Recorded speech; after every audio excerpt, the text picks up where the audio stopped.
hasta el día de hoy, sigue siendo el mayor misterio de la historia de la aviación. Y, sinceramente, muchos pensaban que estábamos a punto de resolverlo. Esta es la historia del vuelo MH370, el avión que sigue desaparecido hasta hoy. Hasta hace poco, una de las mayores operaciones de búsqueda de la historia seguía en marcha, y solo esa búsqueda ya era extraordinaria. La empresa tecnológica Ocean Infinity estaba rastreando, con tecnología de última generación, una zona del Océano Índico aproximadamente del tamaño de toda Grecia. Pero entonces ocurrió algo increíble. En la primavera de 2026, la gigantesca operación de búsqueda fue suspendida de repente, sin encontrar nada. Y sin embargo, estaban casi seguros. El avión tenía que estar allí. Si no, todas las teorías sobre el MH370 y el destino del vuelo estaban equivocadas. Entonces, ¿por qué no encontraron nada? ¿Y por qué el hecho de que esa zona esté vacía es casi tan espectacular como encontrar el propio avión? Eso es exactamente lo que vamos a analizar ahora. Porque al principio, todo parecía prometedor. Ocean Infinity no dejó absolutamente nada al azar y apostó por tecnología completamente nueva.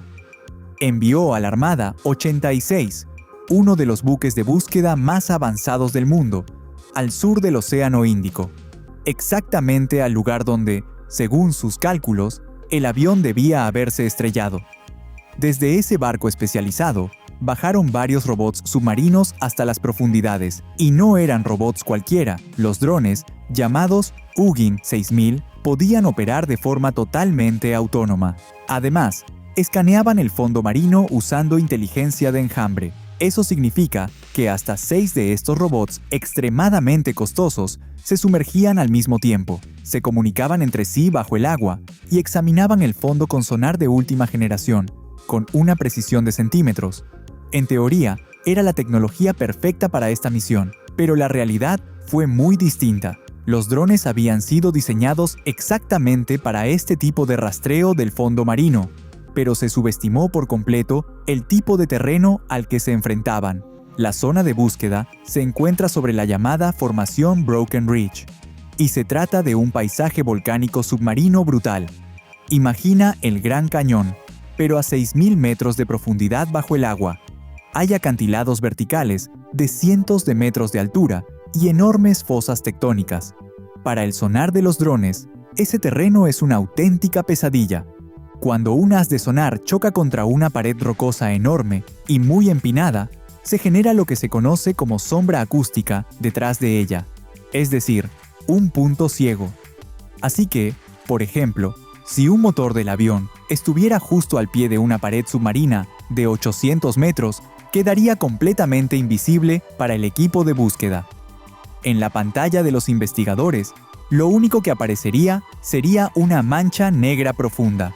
Y hay otro problema. Los drones son extremadamente caros. Por eso, para evitar que se estrellen accidentalmente contra una montaña submarina, llevan incorporada una función automática de evasión. En cuanto el terreno se vuelve demasiado empinado, los drones simplemente ascienden. En principio, es una solución inteligente, pero cuanto más alto suben, más borrosa se vuelve la imagen del sonar del fondo marino.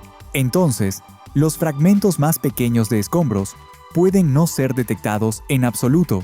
Además, con el paso de los años, las piezas pesadas del fuselaje pueden hundirse varios metros en el barro blando de las profundidades.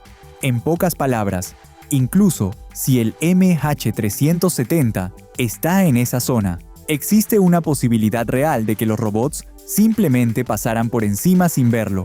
Pero, ¿está realmente el avión allí? ¿O se encuentra en un lugar completamente distinto? Esta pregunta nos lleva al que quizás sea el error más importante de toda la búsqueda. Para entenderlo, tenemos que volver atrás por un momento. Cuando el vuelo MH370 desapareció en marzo de 2014, todos los sistemas de radar se apagaron poco después del despegue. El avión hizo un giro extremadamente brusco y voló hacia mar abierto. Después de eso, desapareció de los radares convencionales.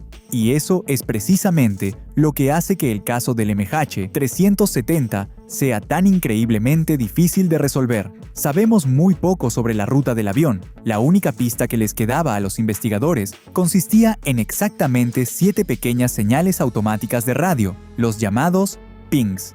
Estos pings fueron intercambiados entre el avión y un viejo satélite de comunicaciones llamado Inmarsat.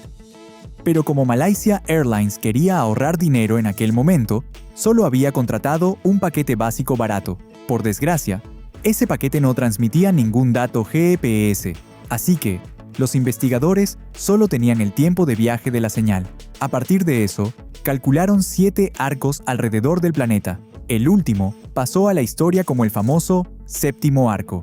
Para averiguar si el avión había volado hacia el norte o hacia el sur, los expertos usaron el llamado efecto Doppler. Y aquí es donde todo se vuelve realmente extraño. El satélite Inmarsat era antiguo, no estaba fijo de forma rígida en el espacio. En realidad, oscilaba alrededor de la Tierra siguiendo una especie de patrón en forma de 8. Al mismo tiempo, tras un fallo eléctrico en el avión, hubo fluctuaciones de temperatura en la electrónica de a bordo. Los investigadores tuvieron que eliminar matemáticamente todas esas pequeñas fuentes de interferencia. Después de hacerlo, llegaron a una conclusión.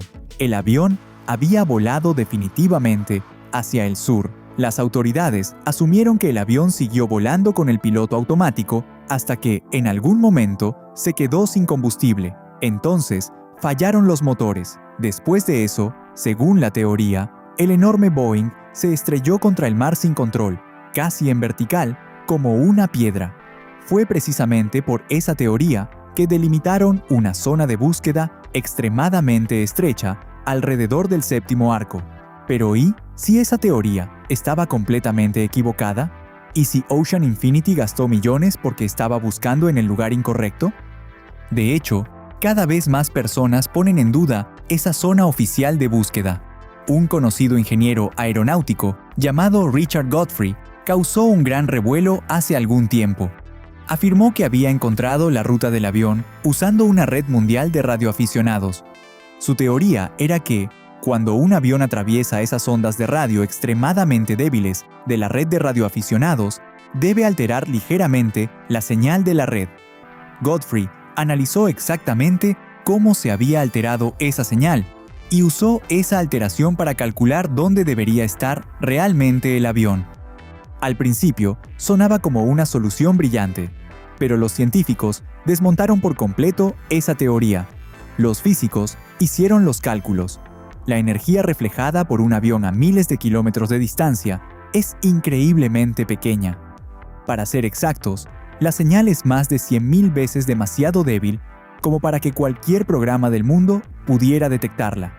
Simplemente, desaparece por completo dentro del ruido natural de fondo de la Tierra. Las anomalías que Godfrey encontró eran en realidad fluctuaciones normales causadas por los vientos solares.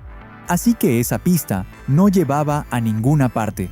Pero hay otra teoría que ahora los expertos se están tomando muy en serio, y es la teoría de un piloto activo, porque existen indicios sólidos de que el avión no se estrelló a ciegas contra el océano.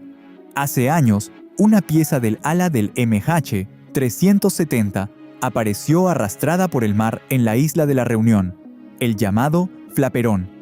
El investigador canadiense de accidentes aéreos Larry Vance examinó muy de cerca los daños de esa pieza, y su conclusión fue absolutamente impactante.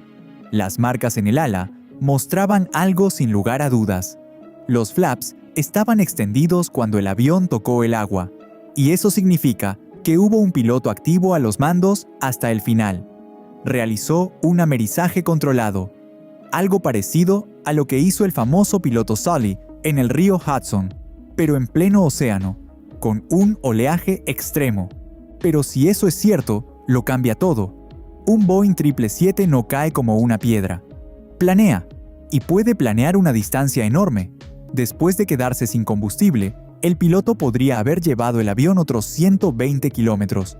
El investigador Vincent Line fue incluso un paso más allá y presentó la llamada teoría del agujero de longitud de Penang. El capitán del vuelo MH370 tenía su propio simulador de vuelo en casa, donde practicaba repetidamente maniobras inusuales, sobre todo poco antes de su último vuelo real. En aquel momento, el FBI analizó datos borrados que encontró en ese simulador. Entre otras cosas, descubrieron una ruta que el capitán había practicado una y otra vez hacia el final. Parecía que simplemente conducía directamente al centro del océano. Pero Vincent Line se dio cuenta de que ese vuelo no llevaba a cualquier lugar. Llevaba directamente a un objetivo muy concreto, el PL Hole. Se trata de una depresión geológica extremadamente profunda, de casi 6.000 metros.